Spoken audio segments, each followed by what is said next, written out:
Nuked Radio. This is episode 70. Today is Tuesday, November the 6th, 2012. It's election day in America. I am your host, Christina Consolo, and with me today is Jules, and special guest today, Jeff Weffersen, author of the lovely nuclear blog, Rachel Carlson's of Today. There's something else that Jeff is infamous for, though, and we'll get to that story in a moment. Two big news items today. This is being reported on NOAA's Incident News. There was a wellhead release in the Gulf of Mexico at 6:40 yesterday. Sector in New Orleans contacted NOAA about a report of a wellhead releasing unknown product into the water. The location was described as the northern East Bay without precise coordinates. The release began early in the morning. The exact time is unknown, and the rate of discharge is unknown. The release is not secured yet. Overflight was scheduled. At the time of this posting, the Coast Guard had not even been to the site. An update today is stating that it is an oil spill. Now this will be somewhere in the area between the Gulf of Mexico Mercando well site and the city of New Orleans. We talked about Reed Simmons' theory, and I'm still working on getting Wikipedia to accept that as an article. Another story, though, that we needed to also make sure we talked about was what was posted on Any News yesterday. What is going on at Daiichi? Fukushima fallout increased November 2nd through 4th, the highest in back-to-back days and months. And there's some charts posted there. So there's been a significant cesium increase. No further information is available. But how do we really know what's going on at the plant? We rely on information from TEPCO that's been manipulated and underreported. We rely on cameras and photographs that by TEPCO's own admissions have been tampered with in the past. We rely on local reports, rad readings, weather patterns, networks, all which are prone to misinterpretation. So how do we really know that when we see images of the inside of reactor number 4's spent fuel pool, that it isn't reactor 5 or 6? We don't. The only way that you could really know is if you walked up to the spent fuel pool and you looked inside of it for yourself. So 2 weeks ago, when a blogger posted the spent fuel pool was on fire, many Fukushima followers and others became understandably alarmed. Could this be the start of a chain reaction extinction level event? After a long day, it was determined by many researchers that this article was a hoax, but how do we really know? When I found out that Jeff Weffersen was behind this post, knowing him, his dedication, his insightfulness, I knew that there had to be more to this story, and I was interested in finding out why he posted this, which led me to his blog with the following update. Fukushima and beyond, the global nuclear scenario is no hoax. I'm not apologizing for disseminating what appears to be inaccurate reports about the spent fuel pools at Fukushima, and anyone criticizing me is totally missing the point about the whole thing. Few people are even able to grasp the real nature of what has already been happening since the whole Fukushima thing started last year, and what the existence of all things nuclear actually means for life on this planet. Now, Jeff got up very early today to join us on this show. I'd like him to explain his position and the reasons behind his post. Jeff, welcome to Nuked Radio. I should wake up. It's 4 in the morning here, Christina. Thank you so much for having me on here, and it's a pleasure to be here with you. Well, before we get into this story further, you have some pretty heavy credentials, and we could probably spend the whole hour discussing them and your experience. And can you just tell us what your background and education is briefly? Well, technically I have no credentials in the true official sense. I don't actually have a degree from college, but I went to college at a major science and technical university in the South. I started out as a physics major, and then I went into zoology and psychology. I was first going to be an astronomer, but when I learned that astronomers don't actually look at the stars, they do math and work with computers, I went like, I don't want to do that, and I became really interested in the brain and mind. And a very major influence on me has been a scientist named Dr. John C. Lilly, whose work I became familiar with whenever I was in college. And I ended up going to college for 3.5 years, and um, I studied basic science, which I've always been very, very, very grateful for. And before college, I was like the science nerd in high school. I was first in my class and made all A's, and was the sort of science nerd type of guy. But I ended up quitting college. But that's when my real education began. I decided that I was interested in understanding reality and what it means to be human beings in the universe and on this planet.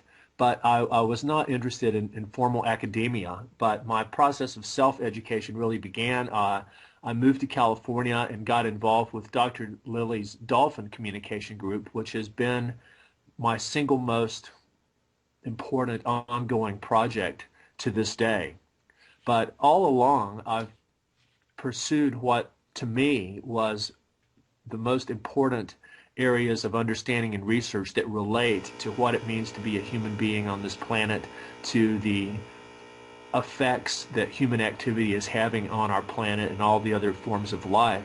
But having the perspective of an astronomer, which is another thing that led me to really appreciate the work of Dr. Carl Sagan, who I got to meet once at a radio telescope installation in 1992. Being an astronomer, you know who he was. He was the guy that did the Cosmos TV series back in the late 70s and really turned a lot of people onto the stars. But he was an astronomer, and he had this cosmic perspective about how big the universe is and how small we are and how briefly we've been here in the sort of cosmic timescale of things. It's like we're this complete anomaly. But as an astronomer, that made him acutely aware of the danger that we're creating in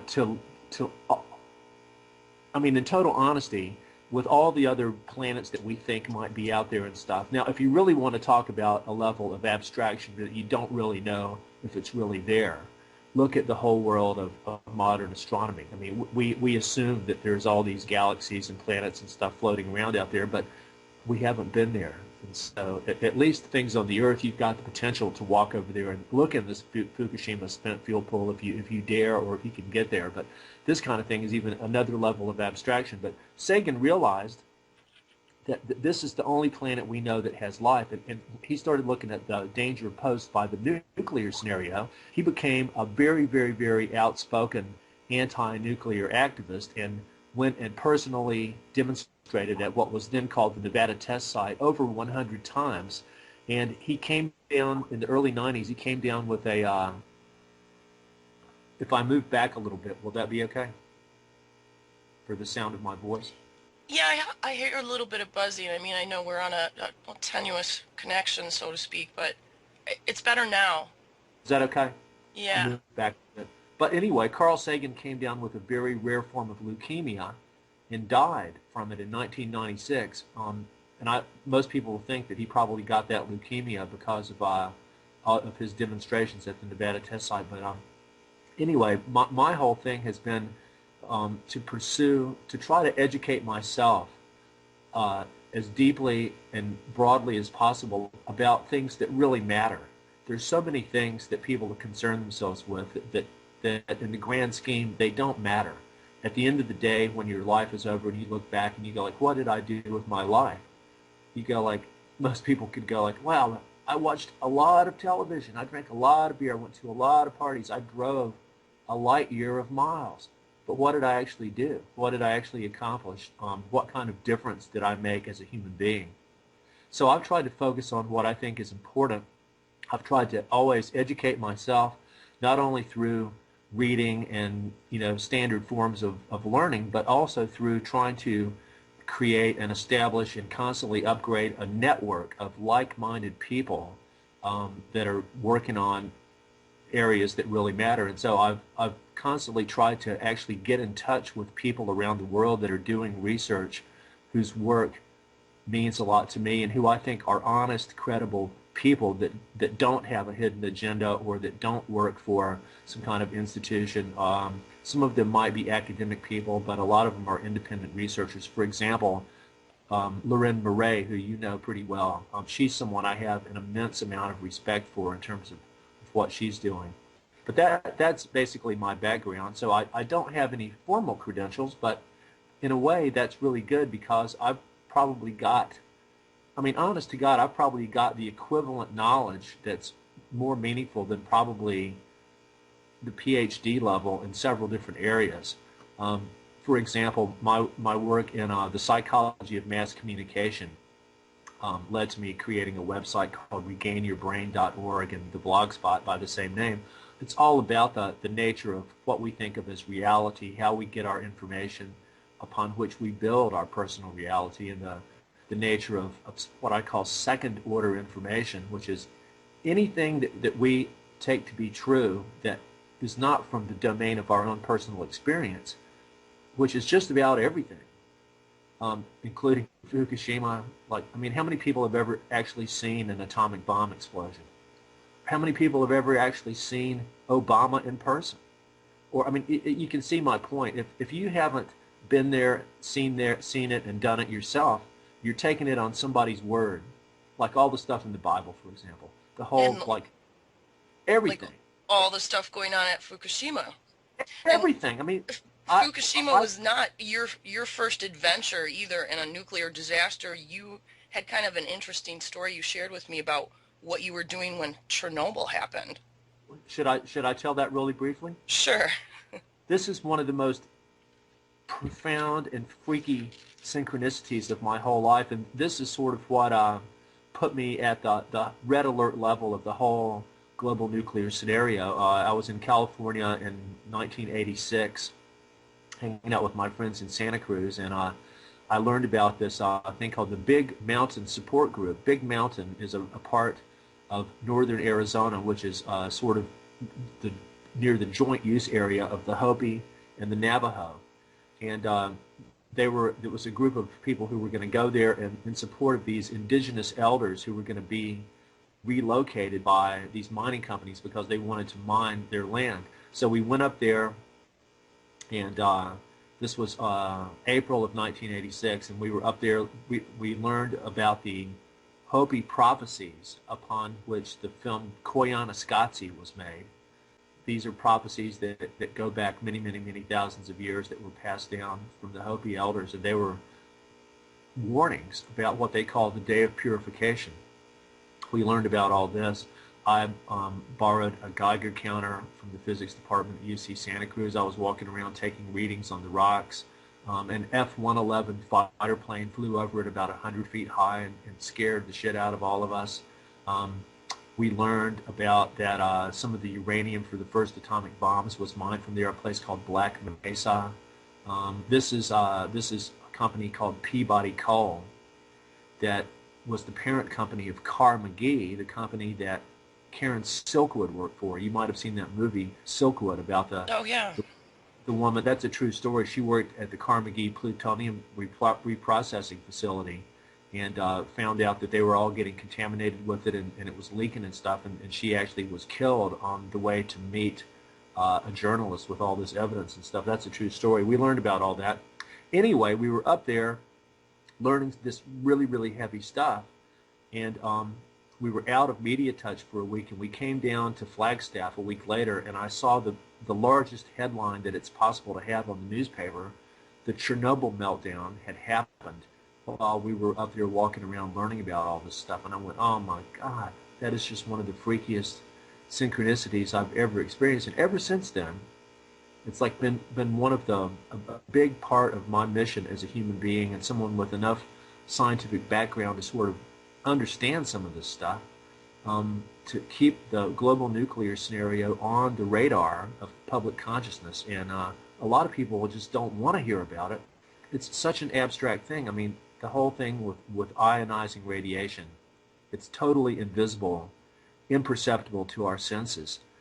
You could be getting nuked by enough that would kill you in a few hours, and you won't feel it. You just, we're not designed to perceive it, so that it makes it all the more dangerous to be. I mean, if someone's holding a gun to your head or pointing a gun at you, you have a sense of danger as a biological organism. We're able to sense that, but with all this, not just the nuclear thing, but many, many other forms of modern technological advancement, chemicals, genetic engineering, all this stuff. I mean, we don't perceive it.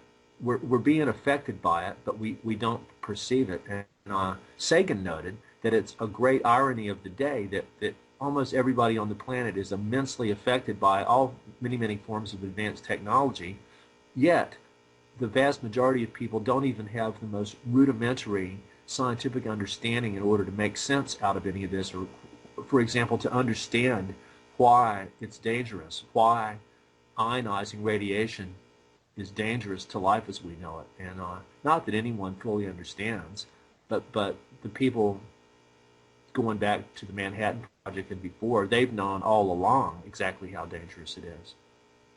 Well, we've been trying to understand, and we've been trying to recruit as many smart people along the way to help us with this. And the hope is that, you know, one of these days somebody who does have a position of power or authority will get into this discussion and will contribute to where it is brought on more people's radar, so to speak. And Jeff, I ask everyone who's a guest on the show, when did you first learn about Fukushima? You know, what were you doing when it happened? And when did you realize we were in big trouble? But knowing you now and knowing your work, I think I already know how you'll answer that. We've been in trouble since 1945. Well, even before. But yes, I think that that's another. Let me just go back and clear this before we move on. That whole thing from a couple of weeks ago, it was not a hoax. Hoax implies that it was deliberate or that there was an element of malice to it or anything like that. That's not the case at all. At least not not anything that I understand.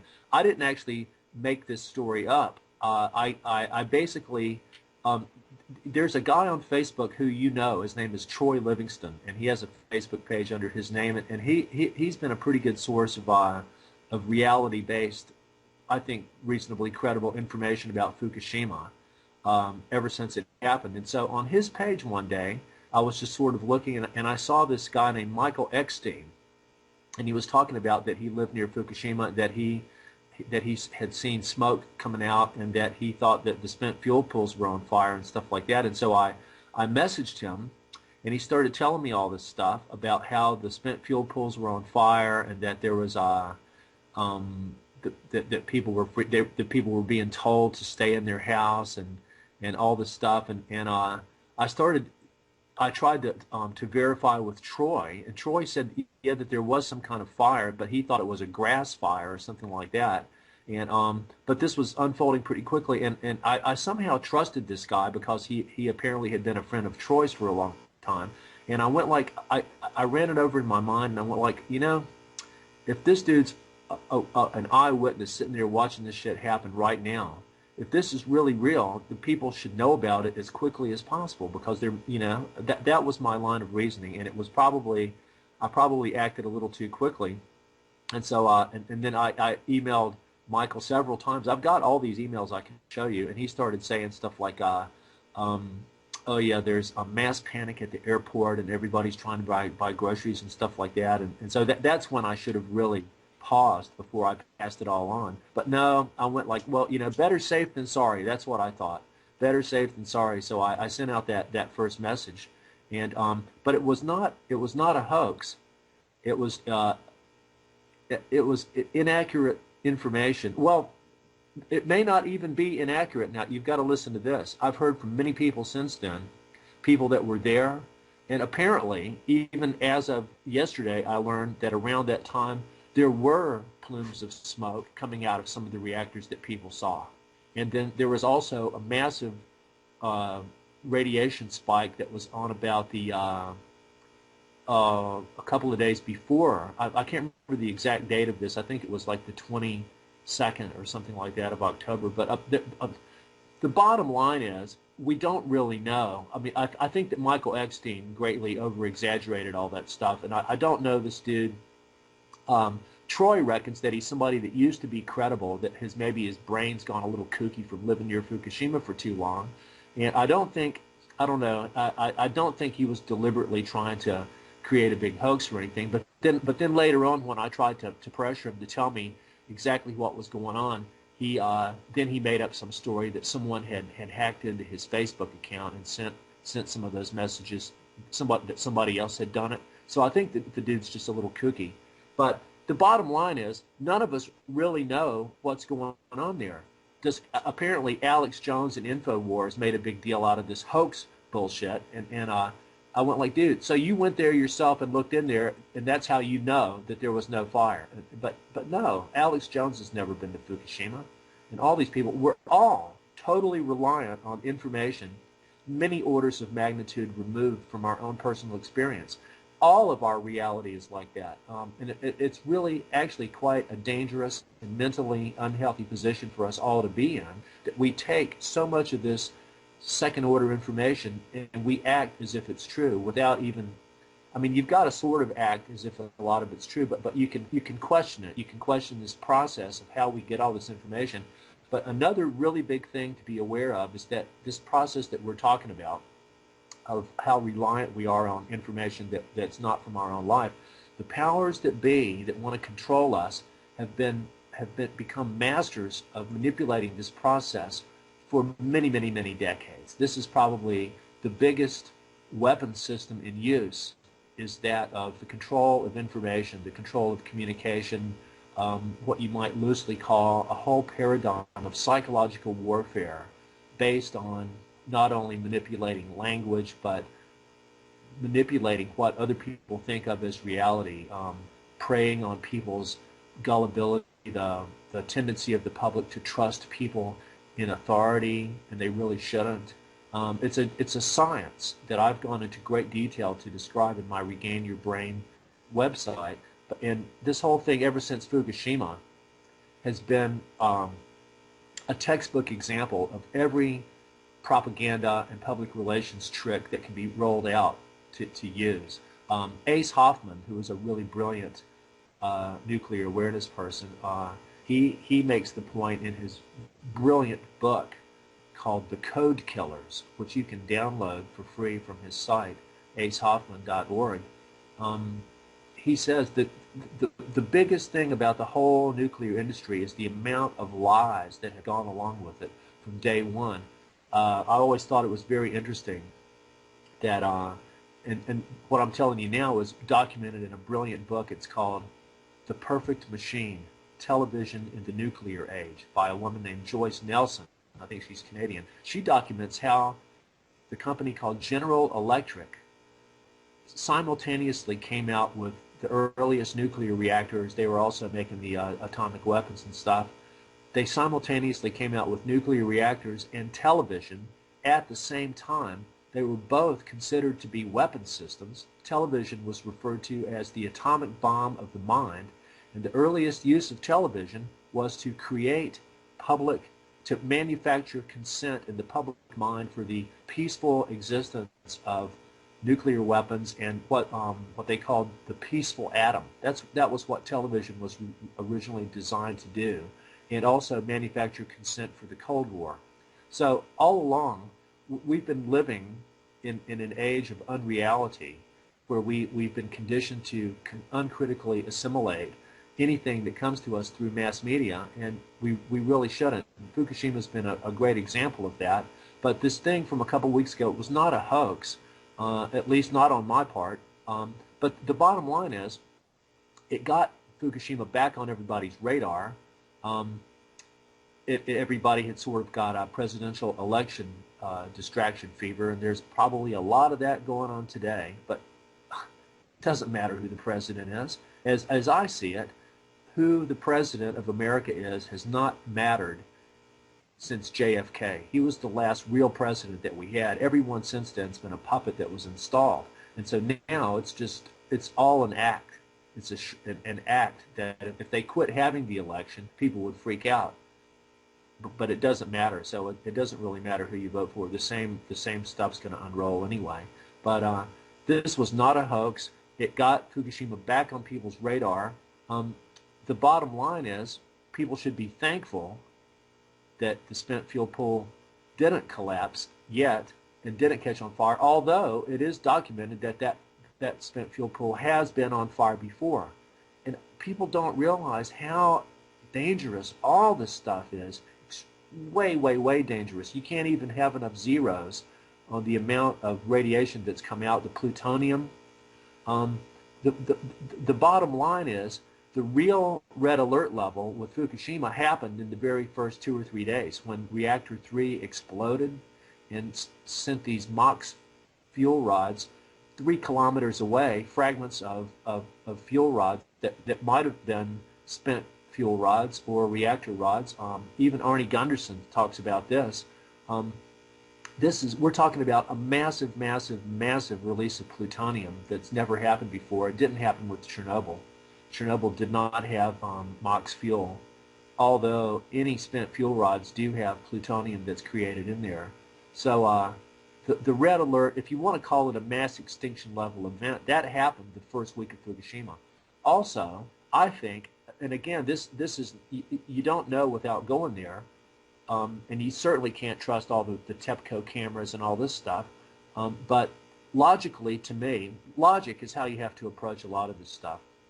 Purely logically, say like with building number 3, if the explosion, which Chris Busby, who is another extremely trustworthy, credible source of information, I believe he's a physical chemist by profession, who's a nuclear guy, very, very good person. He's my friend on Facebook. He observed back then that explosion was not a hydrogen explosion. It was actually an atomic explosion. And so when you look at the design of these Mark IV reactors, which were designed by General Electric, they put the spent fuel pool on top of the reactor. I mean, why would they do that? It's on top of the reactor. And so, look, if this reactor blew up in an atomic explosion so powerful that it shot fuel rods 3 kilometers away, what's the probability that that spent fuel pool is still sitting there with water in it? I'd say 0.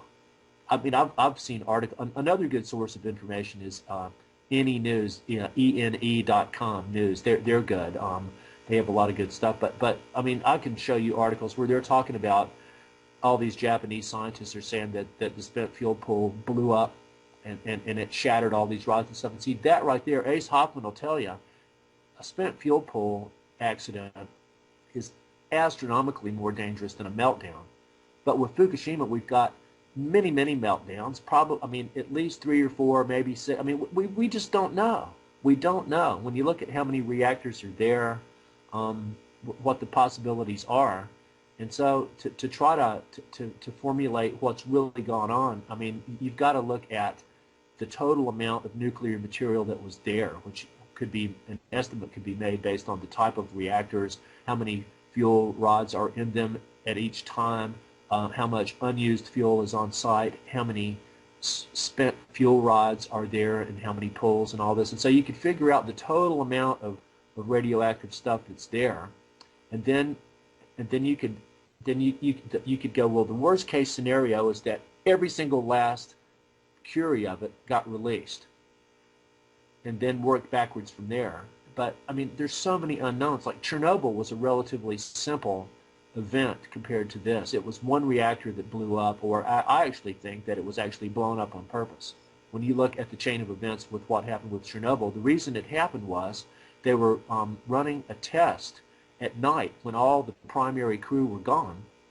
And what happened was there was a loss at this critical moment when they were running this test. The communication line dropped out between the guy in the control room and the guy at the reactor, and that led to some kind of confusion. And that's what actually created the whole thing.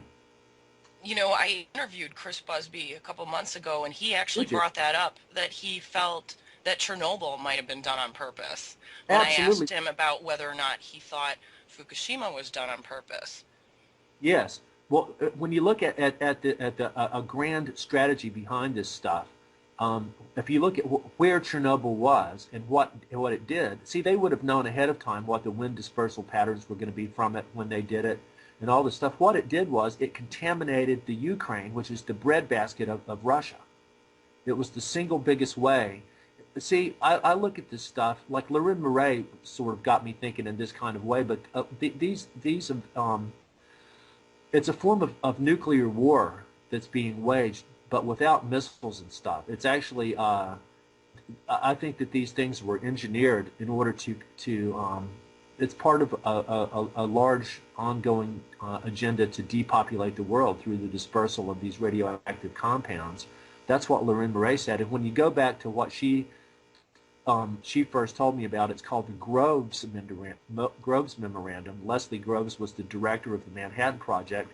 There's a memorandum where these scientists recommend that all this nuclear waste is going to be being created from these reactors and shit. And they go like, well, why don't we just take it and spread it like cow manure on the field, and that'll permanently contaminate everybody's land.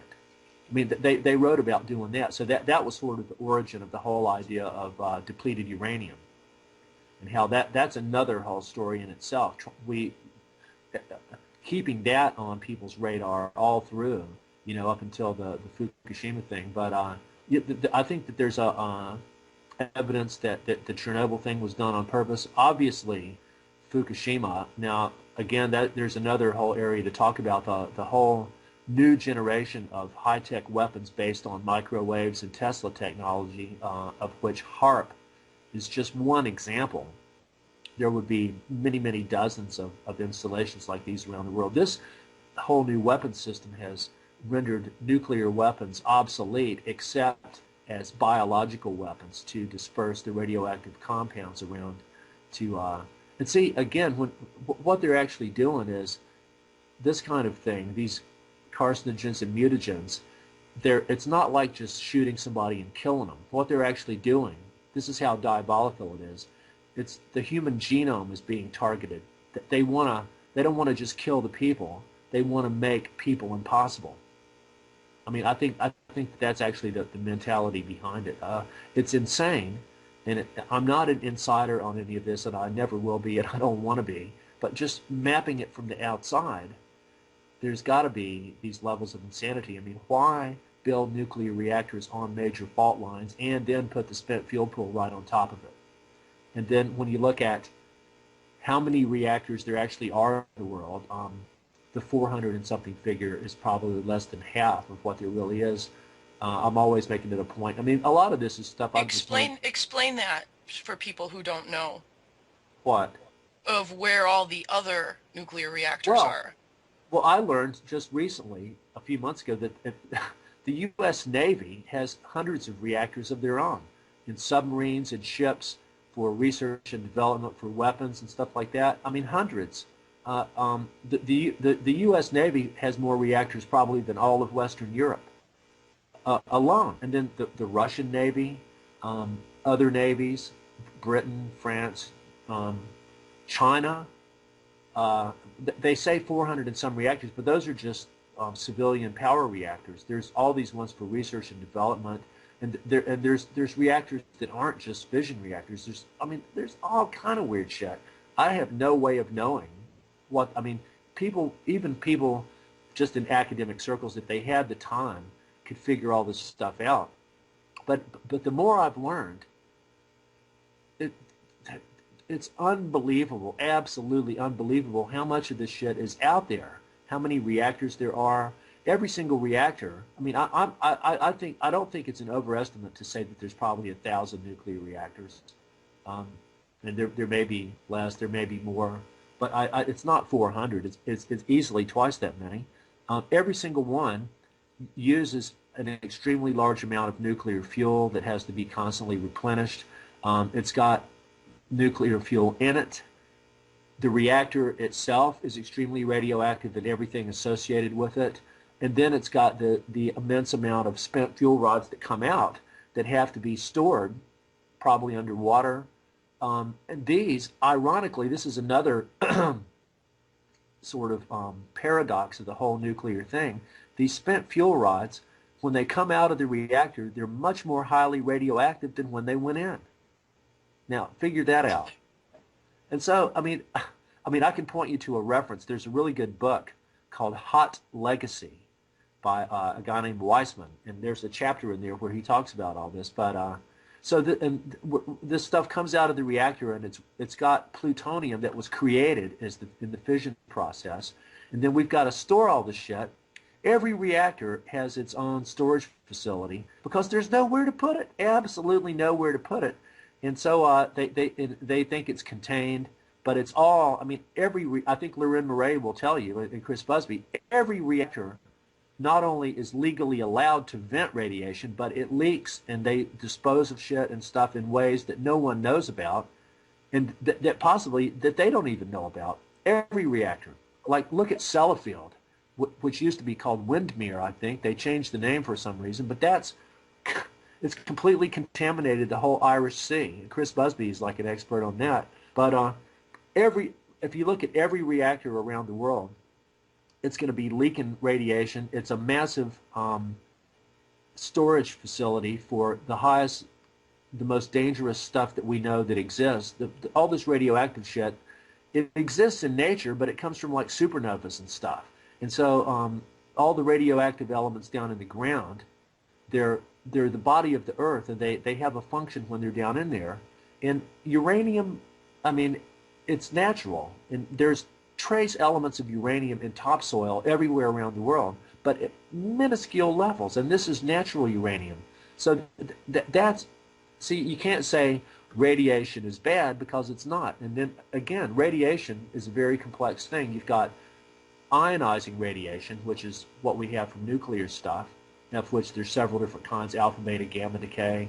But then there's non-ionizing radiation, which is not so energetic.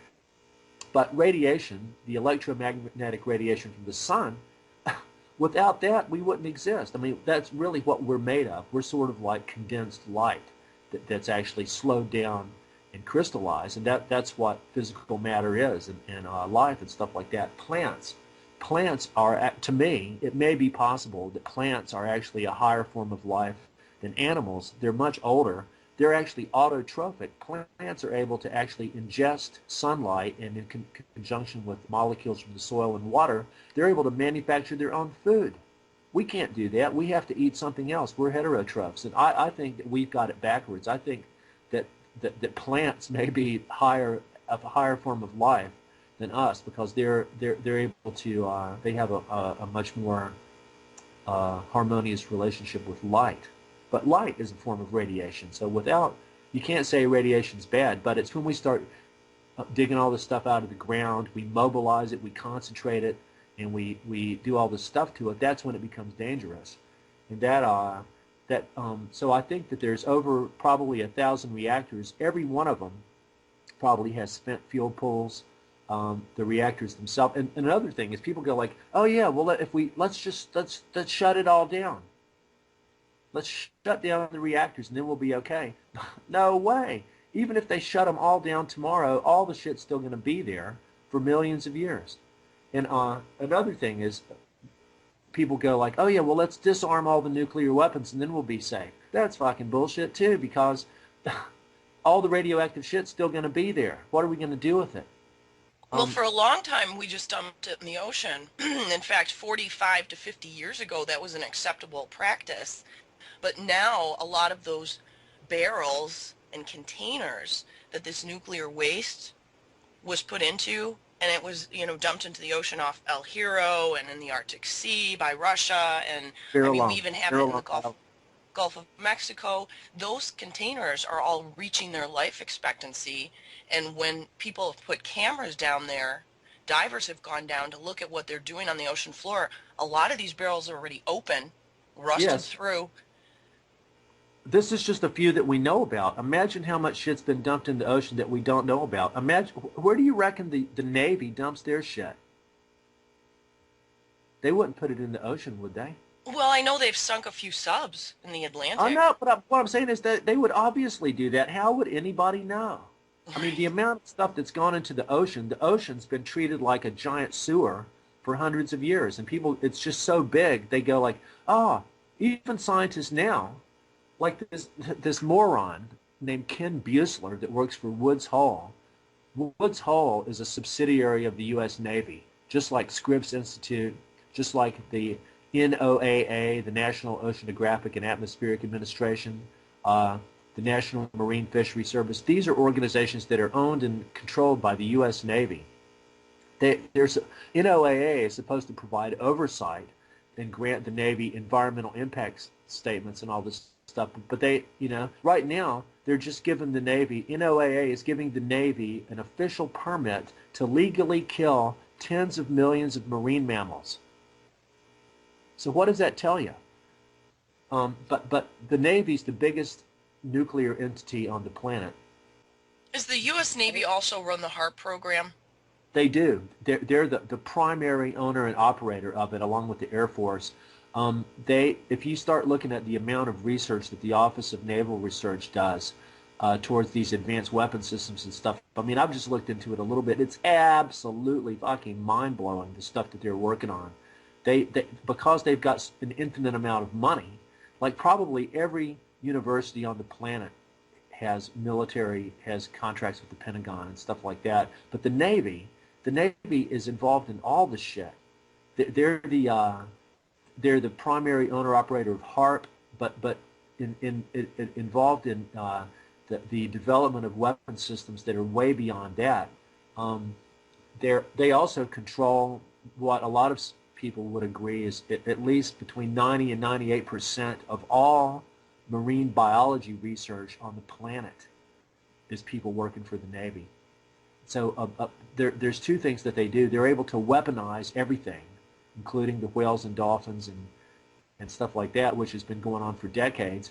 But they also, when it comes time for a lot of it's public relations. There's been a whole rash of absolute bullshit, pseudo-scientific stuff coming out lately about the whales and dolphins from all these people that work for the Navy and stuff like that. And it's, oh my God, it's just absolutely sick. So, and the Navy's just one aspect of the U.S. military, but it's pretty much, I've got to say this, that a lot of this stuff, people go like, oh, that's just some conspiracy theory. And I was on a radio show a few months ago called Vinnie Eastwood, and the very first thing I started talking about on there was, I go like, dude, do you know what the word conspiracy really means? I go like, it comes from the Latin word conspirare, that means to breathe together. So co-conspirators are people that are breathing together, which is all of us. Anybody that's an aerobic life form breathing oxygen, we're co-conspirators here in the web of life. But I think it goes back to like the ancient Greeks. If you were conspiring, people were back there, they were like whispering together back in the corner, about what they were going to do and stuff like that. So conspiracy theory is something that really sort of became big in the wake of 9/11, and so it's sort of a catch-all category for stuff that people don't want to think might really be true. But I think and sure, there is a lot of bullshit out there. I think that's another part of the psychological operation thing that's gone on, is that the powers that be that want to fuck with what people think, they're sort of behind a lot of the bullshit too. They've got people that'll just spew out anything. Let me just say this. There's a book called The Stargate Conspiracy. I forget the authors. I haven't actually read it, but I've heard about it. But it's a look at a lot of the sort of New Age stuff that people have held to be true. And it actually came from a psychological warfare project that was part of this thing called MK Ultra that the CIA was running. Which was another conspiracy that was proven to be true. Absolutely. Well, we only know the tip of the iceberg. And they go like, oh, yeah, we did that, but we quit. No. But, just turn on a TV. Turn on a TV and tell me what you think. It's like a wall of toxic cess coming at you. But anyway, what they were trying to do with this certain project, they were trying to determine what the limits were of the most unbelievable bullshit that people could be induced to believe as true. Like they were just making up the most absurd shit and passing it off. And what they found was that there was no limit. They found that there was no limit to what people could be induced to accept as reality, which is really scary. And you see, oh my God, look at the Obama presidency. Like, look at the reaction when Fukushima happened. We were talking yesterday about how, I only learned this months later, just so happened that right before Fukushima happened, Obama was in Brazil for 2 weeks, meeting with the heads of Westinghouse, General Electric, some other corporations. He was also with this guy named Hackett, who is the CEO of Anadarko Petroleum, who's a really weird company, an oil company based in Texas, but 5 of their board members have direct connections with HAARP. They were all together along with Madeleine Albright in Brazil for 2 weeks when Fukushima happened. And I think that Lorraine Murray was talking about how, well, they were down there. A lot of people were down there because they knew that that's when the big massive radioactive plumes from Fukushima were going to be covering North America.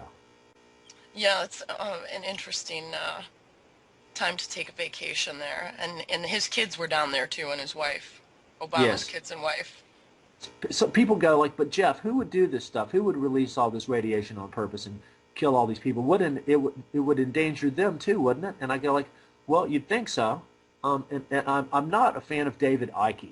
David Icke, a lot of people don't realize that sometimes he appears to be saying stuff that's cool, but you go back to his original thing that made him famous. It's his whole reptile being thing, that these people aren't actually people. They're these lizard people from space or something like that. And I don't buy that shit, man. I think it's just I think he's part of a psychological warfare thing. I don't either. I like everything else that he talks about, but not that. I just can't support that. That's the underlying premise of all his stuff. Yeah. You've got to understand that. And so the reptile beings, I don't believe, but I do think that a lot of these aristocratic people that are in these power elite families, the ones that Alex Jones loves to talk about so much, that they probably do have a lot of delusions about themselves. They might actually think that their genetic code is superior, so the radiation is not going to hurt them. They might also have access to extremely advanced pharmaceutical drugs that have been made that they say is going to protect people from radiation and stuff like that. I mean, that would have to be the case, that the ultra-rich people would have the same people that are buying into Ray Kurzweil's research on becoming transhuman. That's another thing that this is absolutely fucking insane that we've gone this far, that there's people that are walking around talking about that they're going to live forever because they're going to gradually turn themselves into something that's not human anymore through nanotechnology and genetic engineering and robotics. That's exactly what Ray Kurzweil is talking about, but he's like not some kook. I mean, he is, but he's like a visionary for all these New World Order people. So they're going like, well, hell, by the time the radiation's too high, I won't be a person anymore. I'll be a transhuman, and we can actually eat some radiation. You know, the New World Order was one of those things on the list that people always thought was a conspiracy that turned out to be true. Watergate, the Tuskegee syphilis study, asbestos, and it's a cancer-causing ability, the Manhattan Project, the mafia. They've known all along. This is just the tip of the iceberg, what we found out. The people, they know what this shit does all along. And the one paradigm that sort of makes sense out of all of it is an agenda of deliberate depopulation.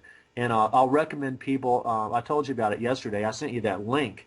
And again, for anyone who's interested, I'm not sure how when you put these radio shows up onto your YouTube, if there's any visuals that goes along with it. But if there is, I can send you a whole bunch of links to a lot of these articles, posts that I've written, and articles that back up all the stuff that I'm talking about. But right now, there's a guy that I've been in touch with for a few years. His name is William Engdahl. I consider him to be a very, very top level researcher. He lives in Germany. He's the author of a book called The Seeds of Destruction, which tells the real story of genetic engineering and how it was actually basically financed by the Rockefellers as a weapon of depopulation. But when people go, Jeff, who would do this stuff? He has a chapter in there called The Brotherhood of Death. And I've got excerpts from this chapter on my Rachel's Carson of Today website. It's under the first month of posting there.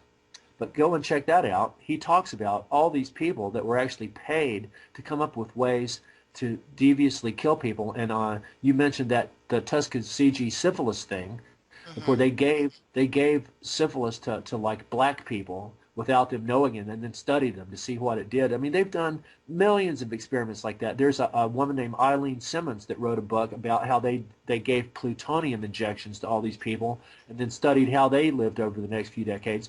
There's a guy named Cornelius Rhodes who was he was just like, I mean, you can use the word Nazi to describe what this guy did. I mean, but because it's really the same thing. He actually he gave cancer to all these sort of minority people. He had a lab in Puerto Rico, I think, and all this absolutely diabolical shit. And then when it became more well known what he was doing, instead of him getting in trouble, he got promoted. He got hired by the Atomic Energy Commission, and they gave him his own research laboratory to continue his own work. He became involved with the Manhattan Project or something like that, the AEC. So, but this is just the tip of the iceberg, the tip of the iceberg. And when you're talking about that, the vast majority of people will do anything for the right amount of money, and the fact that all these people, these are the people that invented money. They don't just control it, they invented it, and they know the whole concept of money is a hoax. It's all designed to control people with something that's fake. And now they're pulling the plug on the whole system. And I think that there's a really serious move to get rid of cash and replace it with electronic money that's only going to exist in your microchip that they're going to want to put in your body. And there's many people that share that also and feel that that's where this is heading. Yes, but in the beginning it'll be voluntary. Like you're gonna actually want your microchip because it's going to be very convenient.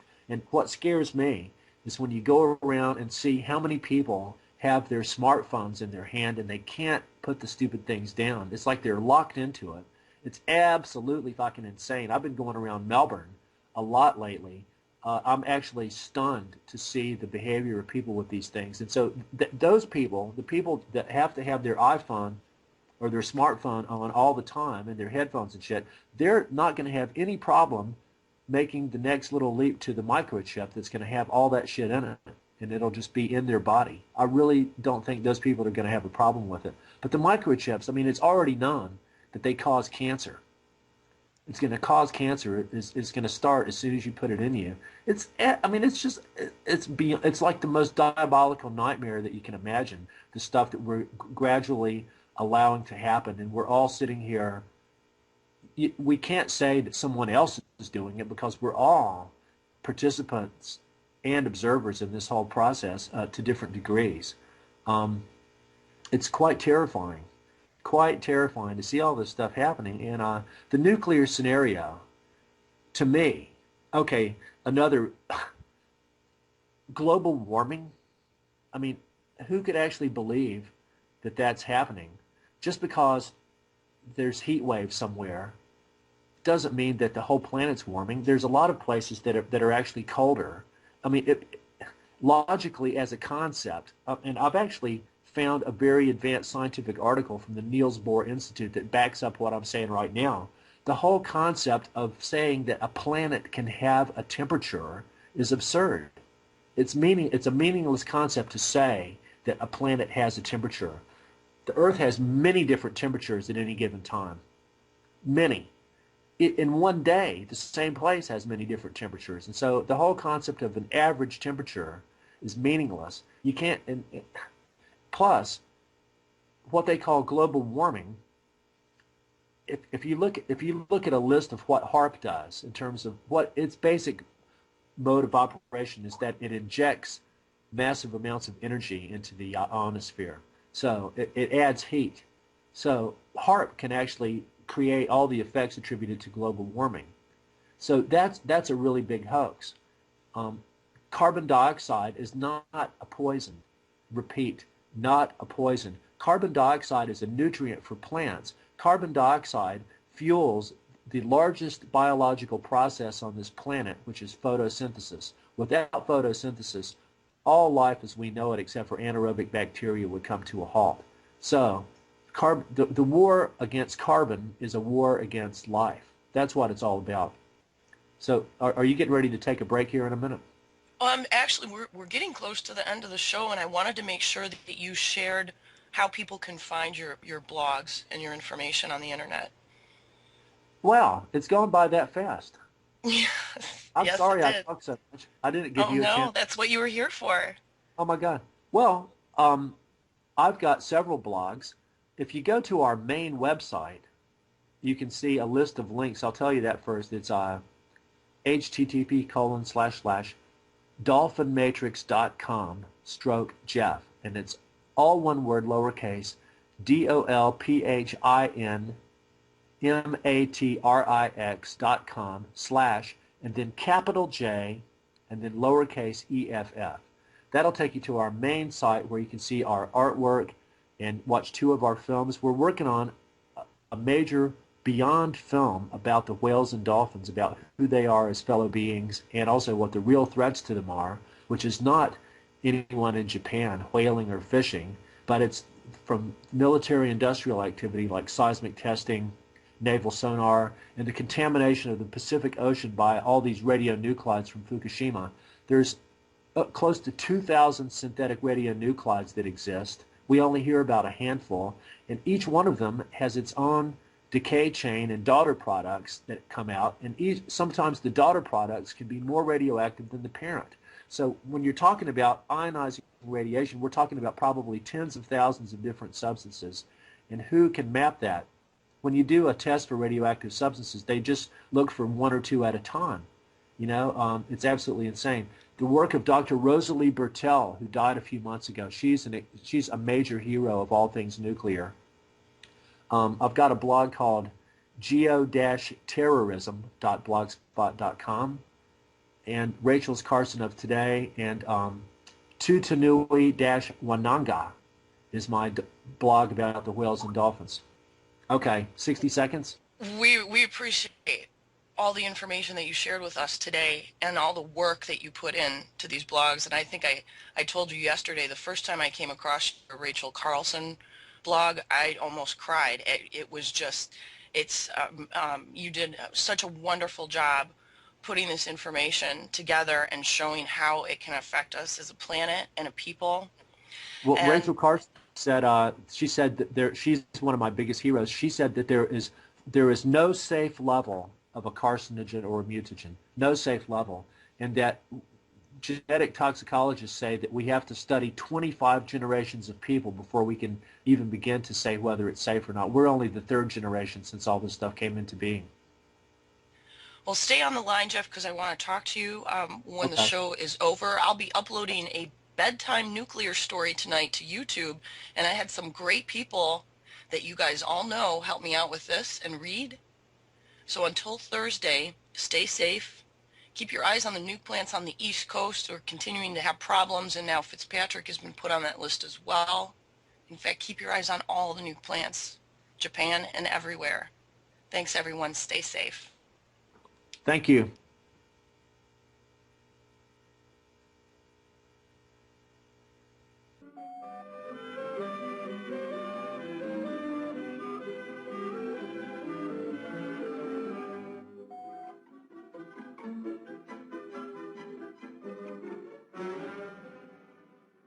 In a nuclear attack on this country, one of the greatest threats would be radioactive fallout.